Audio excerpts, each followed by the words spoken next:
Il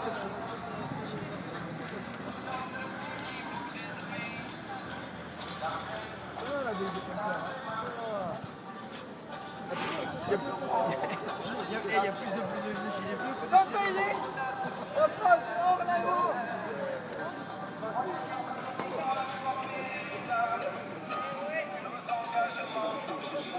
Putain, ils n'ont pas perdu de temps à le nettoyer. Hein. Tout est propre. Hein.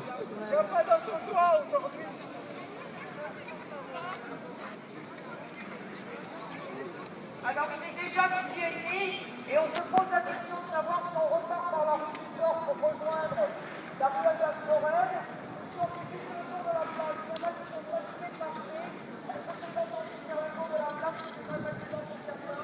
Sinon on reprend la rue du Nord, donc nous prenons une petite voiture du Nord qui est à gauche, on est quasiment résultat de quelqu'un qui était à droite. On va faire comme dans les années 2000 pour voir la quantité du monde.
Voilà, il y a une ligne d'emploi non délocalisable et on continue à organiser notre survie, la maltraitance à nos soignants, c'est scandaleux.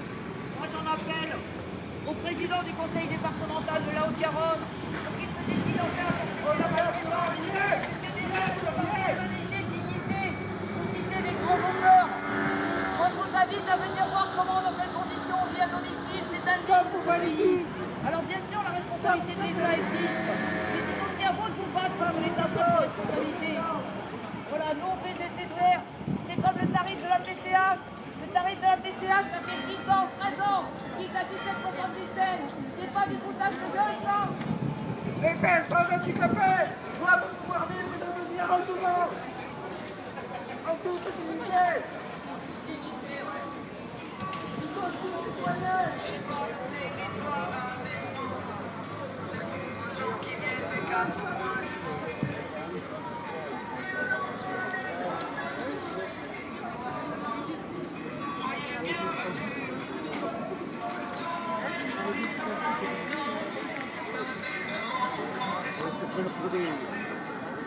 pour les hommes, c'est bien, même pas.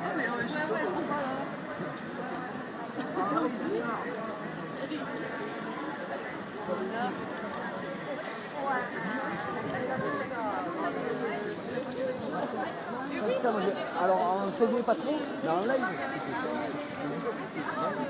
Hein? Ouais.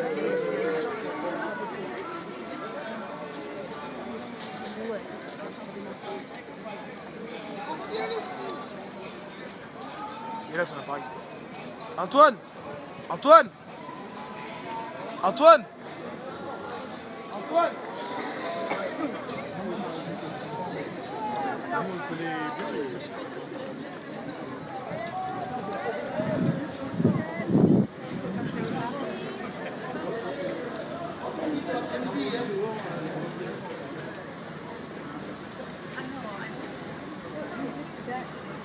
Oui. Alors, donc, je voulais juste vous dire un petit mot et reprendre ce que dit la clé. Alors, la clé, c'est le collectif Lutte Handicap pour l'égalité et l'émancipation. Je vous invite à aller sur leur site internet. CLHEE. Et c'est un groupe de militants et d'activistes directement concernés par le handicap qui fait l'amère constat qu'en France, aucun mouvement militant, activiste et autonome de défense des personnes handicapées n'a pu voir le jour et s'installer durablement dans le paysage des luttes d'émancipation. Il écrivait ça en 2016 depuis l'antisocial, heureusement. Donc, qu'ils défendent, ils revendiquent la lutte pour la désinstitutionnalisation. Nous entendons promouvoir la désinstitutionnalisation, ce qui signifie pour nous la fin du placement des personnes handicapées mineures ou majeures en structures dites spécialisées, spécifiquement conçues pour les accueillir. Ce qui fait décider la France à favoriser le recouvrement et la relégation des personnes handicapées dans des institutions qui sont devenues pour elles les principaux lieux de résidence, de scolarité, de travail, en un mot de vie et de prise en charge collective. À l'heure actuelle, au mépris des textes et recommandations internationales relatives au handicap, la France continue de présenter l'institutionnalisation comme la réponse privilégiée aux besoins spécifiques et des personnes handicapées. Or, l'institutionnalisation constitue une ségrégation sociale et spatiale inacceptable. Elle rend impossible pour les personnes handicapées l'exercice plein et entier de leurs droits. C'est des qui écrivent bien pour ça, je reprends leur propos. Par son fonctionnement au vase clos et la faiblesse des contrôles extérieurs, l'institutionnalisation favorise également les situations d'abus, d'exploitation salariale, d'atteinte à la vie privée et de maltraitance des personnes handicapées.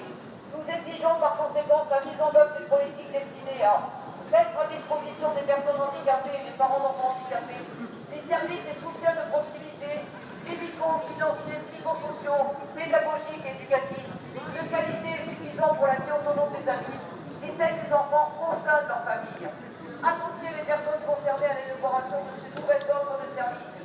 Mettre un terme à la construction de nouveaux établissements en s'abstenant de les autoriser ou de les financer.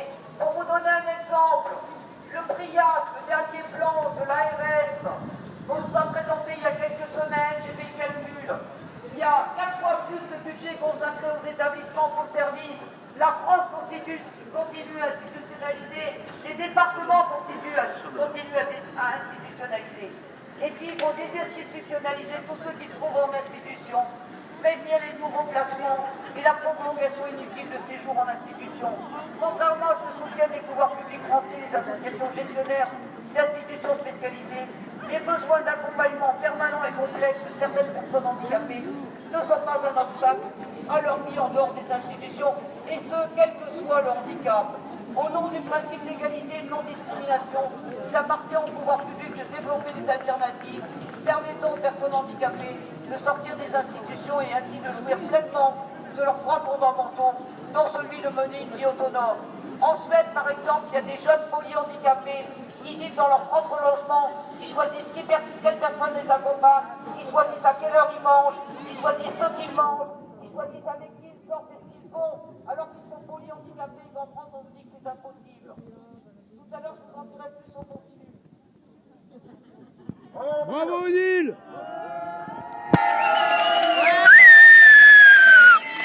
Allez.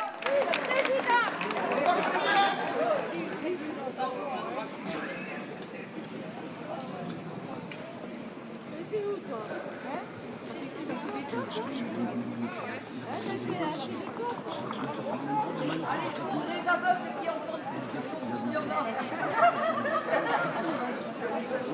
Oh là là, c'est handicapé, Voilà la on a tous notre place, même si on a des déficients, c'est pas nos déficients qui vont au handicap, c'est la politique actuelle. Après, tu vas créer un établissement, c'est un endroit complètement.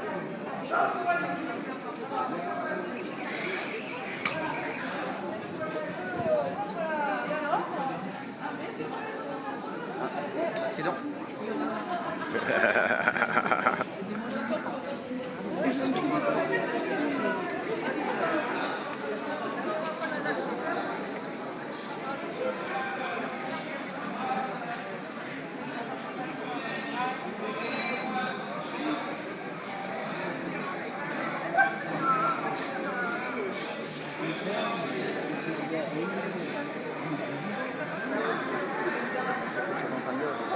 Ah ouais. Vas-y, vas-y, lâche.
Vas-y, Odile.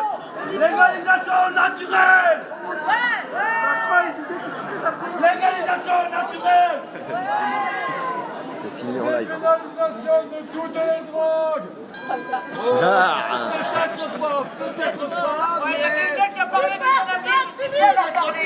Parce qu'effectivement, il faut arrêter l'hypocrisie. Il y a beaucoup de personnes handicapées qui soignent leur douleur ou leurs problèmes de sommeil avec le cannabis.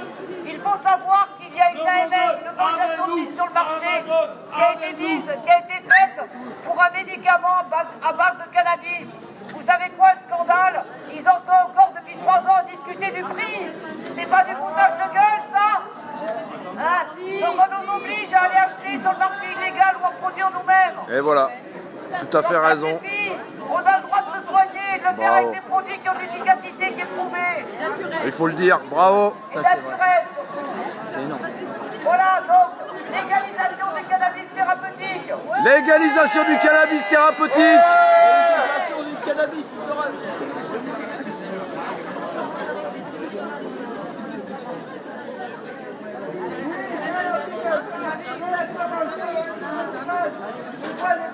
Au revoir, camarade.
doivent pouvoir prouver qu'il y a une impossibilité technique, sinon ils ont l'obligation.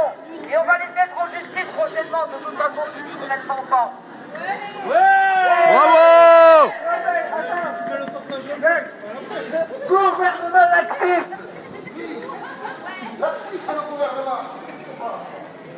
Voilà, donc rejoignez-nous, partagez. Ah, c'est gentil aussi de ne pas mettre les motos au milieu du passage, s'il vous plaît, monsieur. Regardez. C'est des trucs tout bêtes, mais quand vous garez votre voiture, ou que vous garez votre montage sur le trottoir, pensez qu'il faut que les poussettes passent, pensez qu'il faut que les fauteuils passent, pensez aux autres, ne soyez pas Dylan. égoïstes, posez-vous des questions. Est-ce que tu peux la tourner de l'autre côté?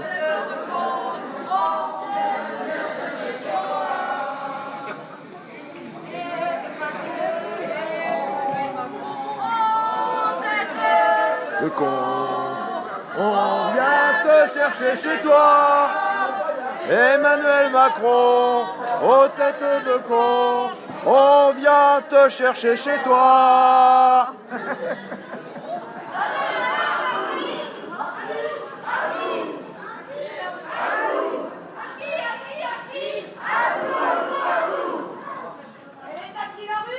À nous! Regardez ça.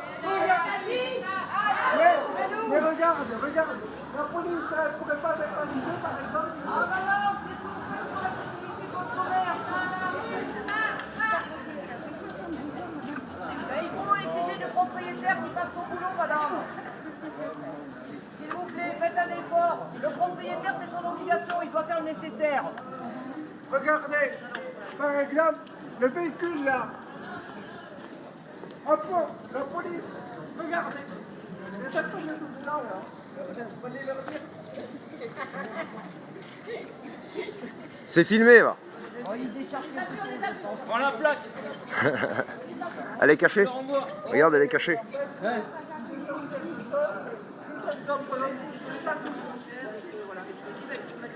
Ce que je fais sur les classes bleues, je prends la photo avec la plaque Et et vous j'envoie à la envoyez? gendarmerie. Ouais, bravo.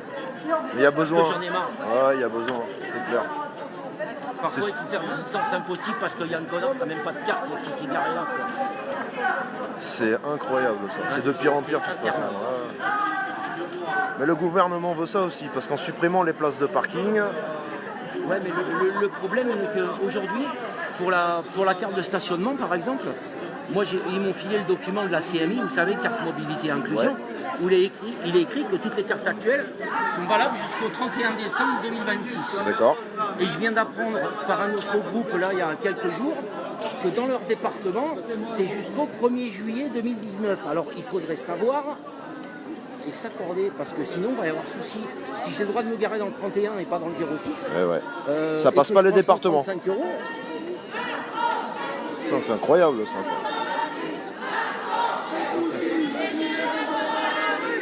Il faut pousser les coups de gueule comme ça, de toute façon on en a besoin.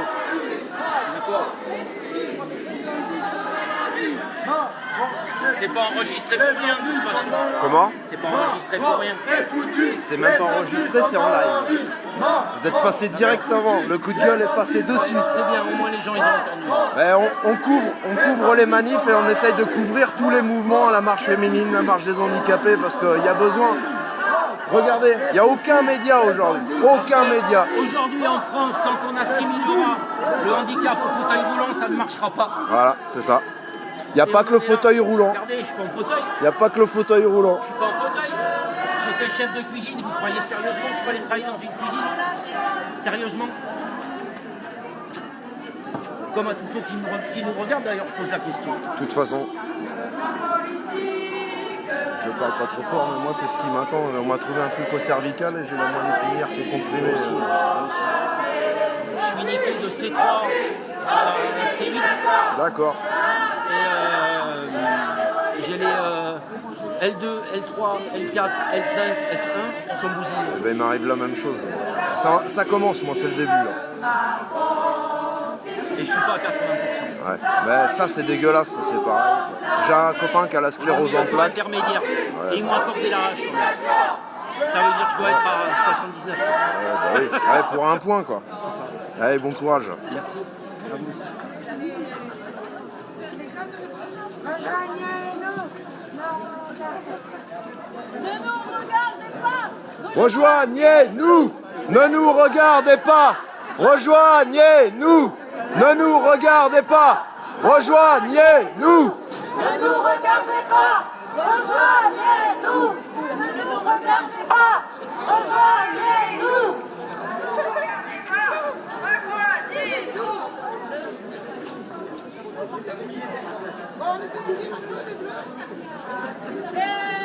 Emmanuel Macron, on On vient te chercher chez toi! Emmanuel Macron, protège de bon! On vient te chercher chez toi!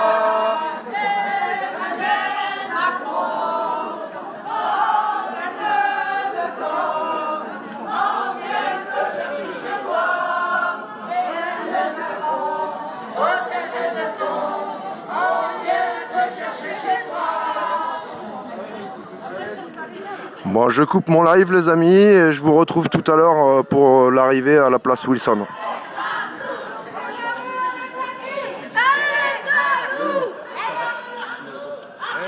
À nous! À vous!